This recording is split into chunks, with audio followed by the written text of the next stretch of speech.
ये भी मैच कर रहा है, ये भी मैच कर रहा है, ये भी मैच कर रहा है, ठीक है ना, ये मैच कर रहा है, मतलब ये जो पॉइंटर पे जो स्ट्रिंग है, ये वाला स्ट्रिंग, ये वाला कैरेक्टर जो है ये मैच कर रहा है, तो आगे बढ़ जाइए, ठीक है ना। तो फिर फाइनली क्या होगा, ये भी आगे बढ़ेगा, ठीक है, फिर आगे बढ़ेगा, फिर देखेंगे फाइनली एल एल दोनों मैच कर गया, और फिर फाइनली हम एक पूरा दोनों स्ट्रिंग को एग्जॉस्ट कर दिए, है ना। अब जैसे ही एग्जॉस्ट कर दिए तो इसका मतलब क्या हुआ कि दोनों का लेंथ भी सेम है, तो इसका मतलब है कि एंड होगा, तो मतलब दोनों का स्ट्रिंग का हम एंड पे पहुंच गए हैं।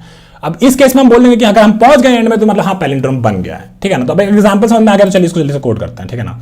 फिर हम क्या करेंगे, सोचेंगे कि इसको कैसे और ऑप्टिमाइज कर सकते थे, ठीक है। तो हमारा यही कोड था, ठीक है। स्ट्रिंग को हम क्या कर दिए, रिवर्स कर दिए, और फिर हम एक आई 0 बना लेते हैं, ठीक है। फिर हम क्या करते हैं, while I less than S का लेंथ, या फिर हमारा जो एस रिवर्स डॉट लेंथ है वो भी चलेगा, ठीक है। तो इसको और थोड़ा सा छोटा कर देते हैं, नहीं तो ये मेरा फ्रेम के बाहर चला जाएगा, ठीक है। यहां बना लिए। अब फिर हम देखेंगे कि क्या भैया जो एस में जो आई वाला है, ठीक है, अगर वो हमारा जो एस रिवर्स वाला जो आई है उसके बराबर नहीं हुआ, तो इस केस में हम बोलेंगे कि नहीं भैया प्रिंट कर दीजिए कि नहीं है पैलिंड्रोम, ठीक है, नहीं है पैलिंड्रोम। और यहां से हम बेसिकली मान लीजिए कि रिटर्न कर गए पहले ही, है ना, ठीक है। और अगर मान लीजिए कि अगला कैरेक्टर में देखना है तो हम क्या करेंगे, बस आई को जो है ना, आई को बस एक आगे बढ़ा देंगे, ठीक है। और अगर मान लीजिए इसके बाहर हम कभी आ गए तो इसका मतलब आई जो है पूरा पार कर गया है, तो इस केस में बोलेंगे हाँ भैया है पैलिंड्रोम, ठीक है। तो ये तो एक वे हो गया पैलिंड्रोम बात देखने का, ठीक है ना। इसको आप प्रोग्राम के थ्रू भी रन करके चेक कर सकते हैं। तो ये तो एक बता दिया कि चलो ठीक है इसमें पैलिंड्रोम है, ठीक है। लेकिन इसमें एगो दिक्कत है, दिक्कत ये है कि हम पहले जो एप्पल वाला जो स्ट्रिंग था ना, इसका एगो नया स्ट्रिंग बनाए, ठीक है, इसको एगो नया स्ट्रिंग बनाए।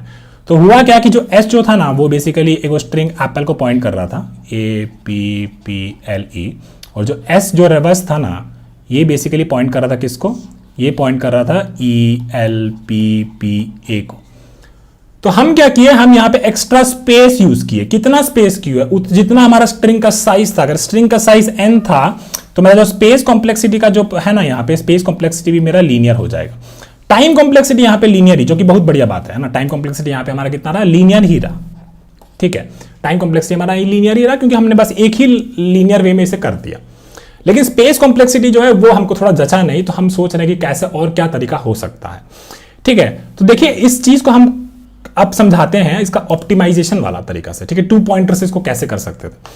वो क्या बोला, वो ये बोला कि भैया जो स्ट्रिंग आगे से है और जो पीछे से है वो सेम दिखना चाहिए, है ना। तो अगर आगे से दिखना चाहिए सेम है और पीछे से भी सेम दिखना चाहिए, तो इसका मतलब है कि हम आगे एक पॉइंटर लगा देते और पीछे एक पॉइंटर लगा